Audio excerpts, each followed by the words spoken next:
नमस्कार, मी उर्वी पंगत तुमच्यामध्ये तुमच्या सगळ्यांचं खूप खूप स्वागत करत आहे। आज मी तुमच्याबरोबर मालवणी पद्धतीचं वाटण, ज्या वाटणाने तुम्ही व्हेज आणि नॉनव्हेज असे पदार्थ बनवू शकता। तर चला सुरुवात करूया। आता ह्या वाटणासाठी इथे मी कांदे घेतलेले आहेत। कांदे आपल्याला उभे पातळ चिरून घ्यायचे आहेत आणि त्यातच मी ओल्या खोबऱ्याचे तुकडे घेतले आहेत। आता हे कांद्याबरोबर आपण ओल्या खोबऱ्याचे तुकडे चांगले लाल होईपर्यंत परतून घ्यायचे आहे। इथे तुम्ही गॅसचा फ्लेम मोठाही ठेवून सतत ढवळू शकता। आता इथे कांदा लाल झाला की आपण त्याच्यात किसलेलं ओलं खोबरं घेतलेलं आहे।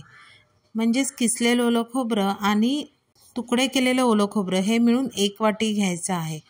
आता ते पण खोबरं लाल झालं की त्यात आपण किसलेलं सुकं खोबरं घ्यायचं आहे।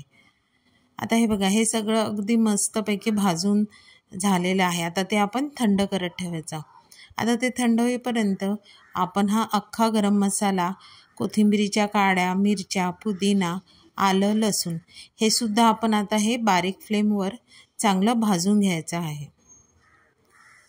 आता हे जे वाटण आहे ना, ते आपण सगळ्या प्रकारच्या उसळी, नॉनव्हेजमध्ये चिकन, मटण किंवा मुशी, कलेजी, शिवले, खेकडे ह्यासाठी आपण हे वाटण वापरू शकतो।